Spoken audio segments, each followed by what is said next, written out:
Start.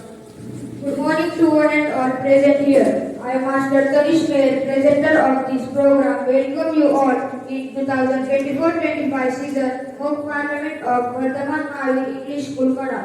Now I am going to introduce you the participants. Master Tanish Meher, presenter. Master Akshar Andure, Secretary General. Miss Arya Chaudhary, Secretary General Assistant. Miss Akshara Chanodia, Secretary General Assistant. Miss Disha Gandhi, Secretary General Assistant. Miss Prisha Bhattari, Secretary General Assistant. Master Nisarga Bhattari, Prime Minister. Master Pranav Kumar, Minister of Communication. Master Rudra Vidante, Minister of Irrigation. Miss Anushka Kataria, Minister of Energy. Miss Punam Kopre, Minister of Food and Civil Supplies. Miss Shravani Godke, Minister of Tourism. Miss Samruddhi Borade, MP Mumbai. Miss Shuneri Desai, Member of Parliament, North East Delhi. Master Aryan Munal, Member of Parliament, Ahmedabad. Master Avishka Dravid, Member of Parliament, Bikaner, Rajasthan. Miss Anishka Bisset, Member of Parliament, Lucknow. Miss Sujata Dole, Member of Parliament, Bhopal. Miss Shruti Chaudhary, Member of Parliament, Indore. Miss Akshara Bhattari, Member of Parliament, Pune. Master Pranav Kaswa, Member of Parliament, Ghaziabad. Master Smith Goward, Member of Parliament, Gandhinagar. Master Raj Kedkar, Member of Parliament, Nagpur. Master Aditya Ghare, Member of Parliament, Mumbai.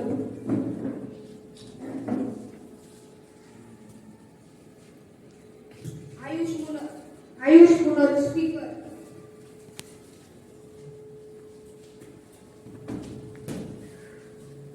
Honorable Speaker going to join the House.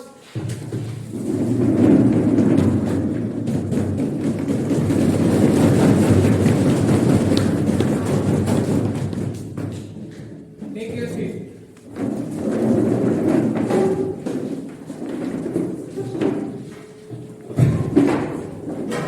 Members to take oath for affirmation. Secretary General, please. Madam Akshara Bhattari, who stands elected from the Pune constituency of Maharashtra, will now take the oath for affirmation. Madam, do you want to take oath for affirmation? Oath, please. In which language would you like to take the oath? English. I, Akshara Bhandari, having been elected a member of lower house of the Youth Parliament, do swear in the name of God that I will bear true faith and allegiance to the Constitution of India as by law established, that I will uphold the sovereignty and integrity of India, and that I will faithfully discharge the duty upon which I am about to enter. Thank you.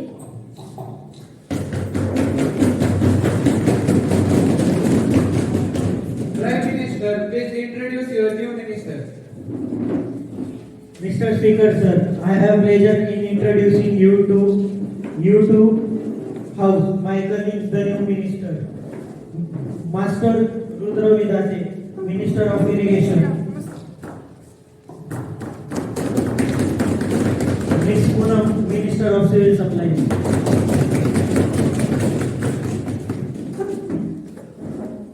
Now the question answer. Question number 101. Master Avishkar Dravid. Mr. Speaker, sir, question number 101, will the Minister of Communication be pleased to state whether a large number of complaints have been received by PMD department from telephone subscribers regarding misuse of STD facilities, unscrupulous facility person, and if so, what step government propose to take in this regard? Honorable Minister of Communication. Yes, sir. Complaints of this nature have been received. In many cases, investigation showed that there was no support in the meter regards. Subscribed meter regards, and no unorganized connections were detected. In a few cases, unauthorized connections were detected, and actions initially against the person found involved in malpractices. Amendment in Indian Telegraph Act to make the unorganized division to the individual offense. Second, setting up the vigilance squad to make the surprise check for detecting any misuse. to import the changes, analyze, to detect such cases more easily. Sir, some unauthorized connections were detected. I want to know what specific steps have been taken by the government. The specific steps are taken by the government. We got the vigilance squad, which is immediately goes in. I cannot give an exact number of the complaints which had I received.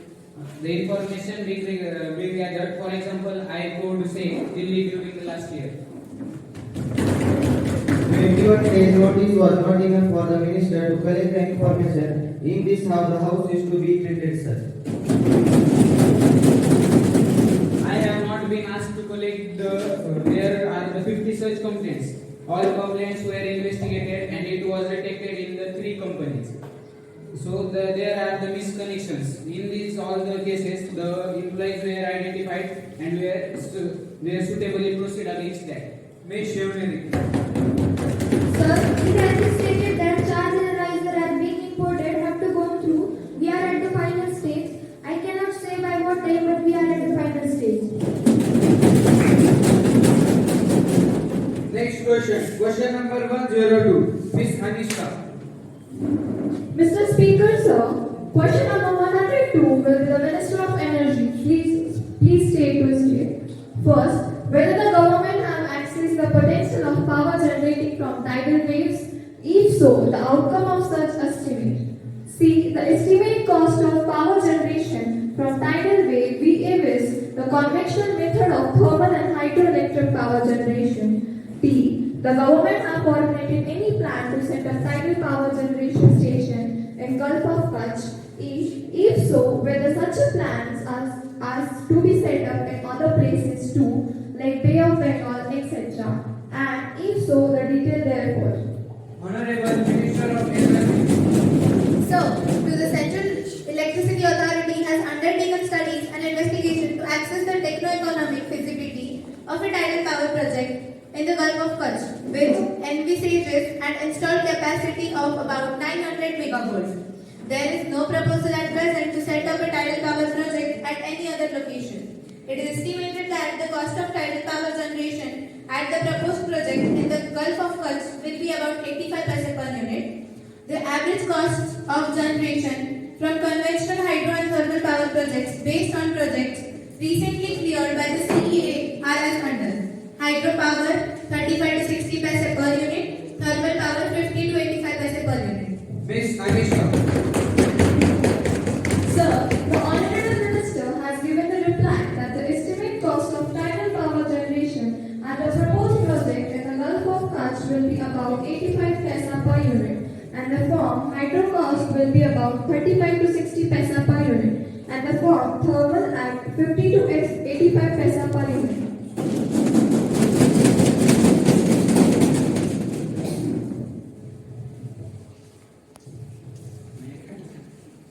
So, as far as wind is concerned, the cost estimated is about 80 to 90 paise and solar at present. If we take in absolute terms, it is much costlier because we have not been able to tap the solar energy on commercial basis.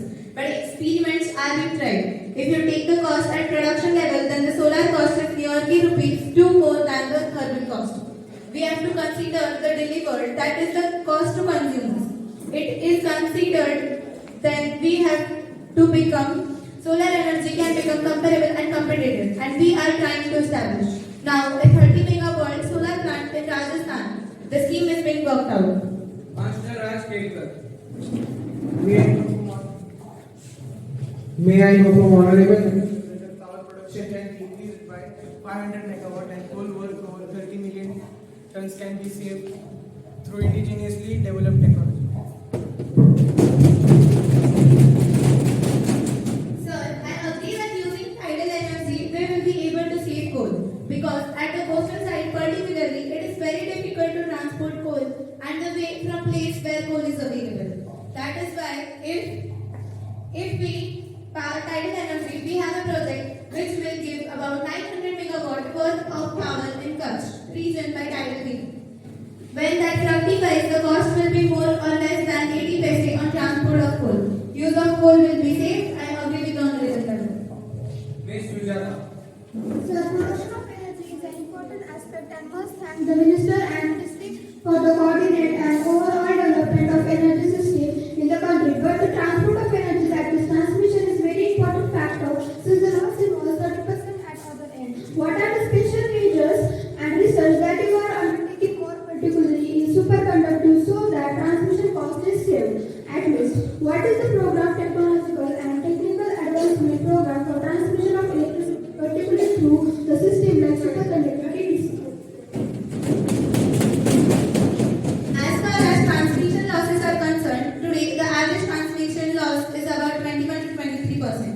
50% of it is theft. We have made central laws. State also have laws to save it. And this theft is possible only when there is collusion. We want to take firm actions. State electricity boards must take firm actions about this matter.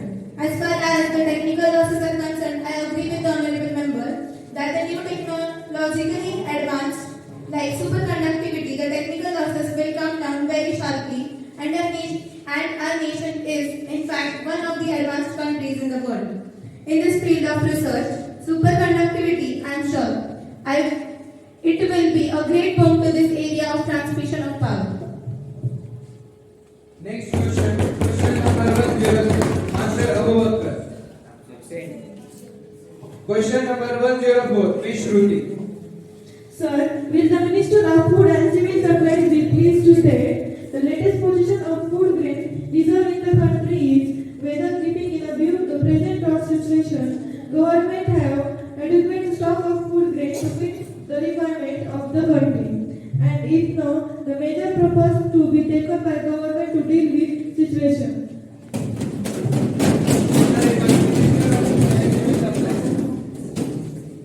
Sir, the total stock of food grains with the public agency as on 1st January 1988 was estimated at 14.44 million tons. Secondly, the stocks available are adequate to meet the present requirement of the public distribution system. There is also regular replenishment of the stock through procurement operations. Further, the government is also keeping open the option to import food grains as and when considered necessary. Ms. Shruti. Sir, it is a fact that the reserve of food grain have declined from 23 million tons to 15 million tons during 1 July 1987. So, what is the stock fulfill the demand of food grain? Is there any target fixed for rice and wheat during the Rabi season?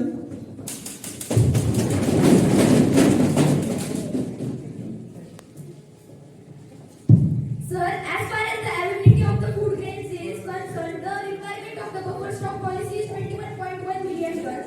Against that, 14.44 million tons of the food is available in our buffer stock, and shortfall is only 6 million tons. I hope this will be set off in the next Rabi season, ongoing Kharif season. As far as storage capacity is concerned, there is a policy that we are constructing additional storage capacity, also so that whatever is the requirement of the buffer stock, it is stored at the different places. If you want to know the present storage capacity, I can supply it to the honorable member. This is a long list situated at different states.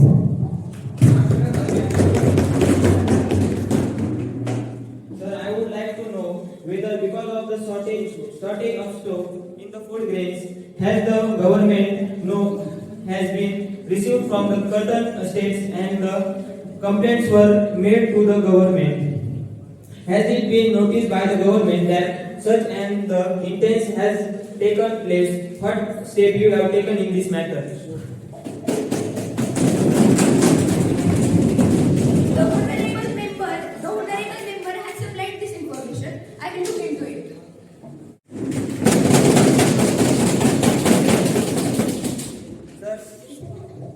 Sir, this is very serious matter. Supply on rotten food grains will greatly damage the health of people. You must direct the government to ensure that this is not repeated.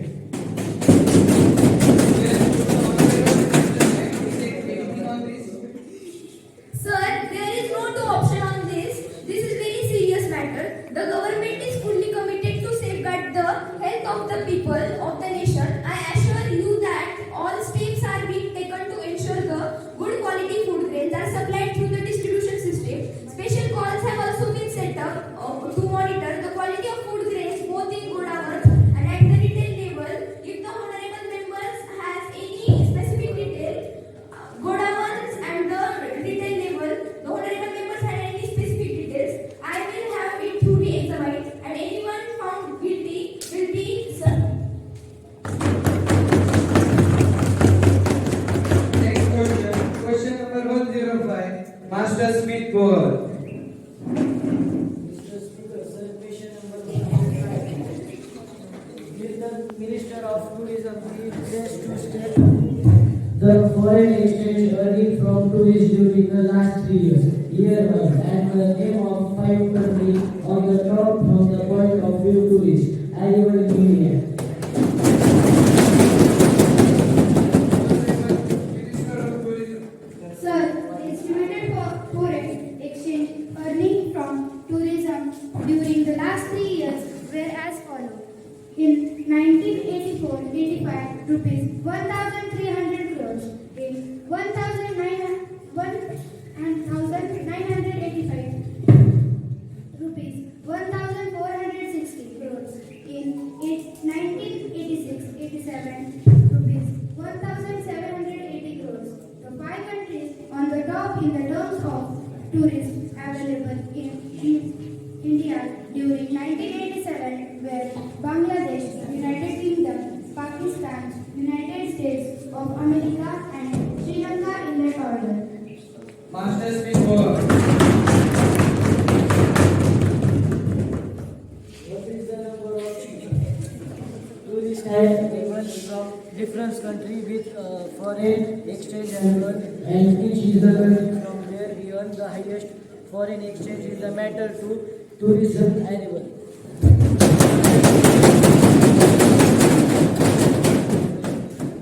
Sir, the estimate I have given the name of 5 countries foreign exchange earned in 1986-87 from different countries is like UK 14%, USA 11%. Tourist travel has increased accordingly. Master Pranav Kaswa.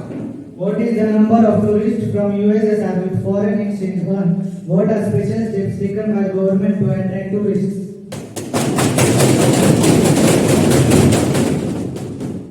Recently, with USSR, steps have been taken at different levels for tourist exchange promotion. I do not have the exact figure, but last year we started an exchange promotion program with USSR and other places. We are trying to attract more number of tourists from USSR countries. Has made any study to find out as to what is India's potential for attracting foreign tourists? If so, may I know to what extent this potential has been utilized successfully by us up till now?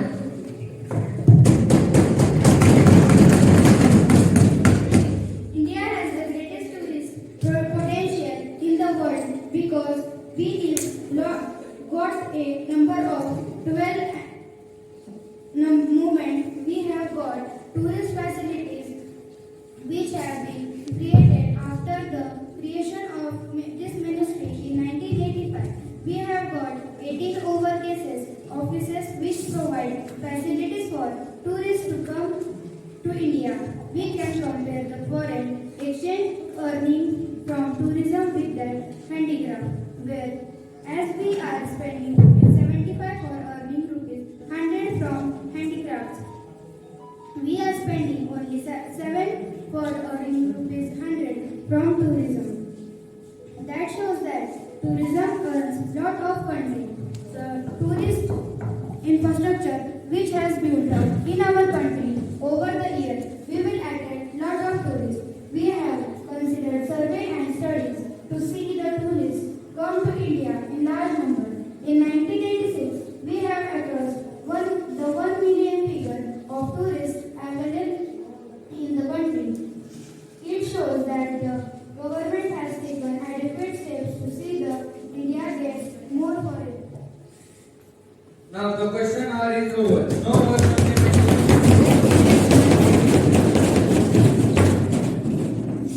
Mr. Speaker, the new energy ministry bill which increases energy production, people can get cheap electricity. So I want to present this in Parliament.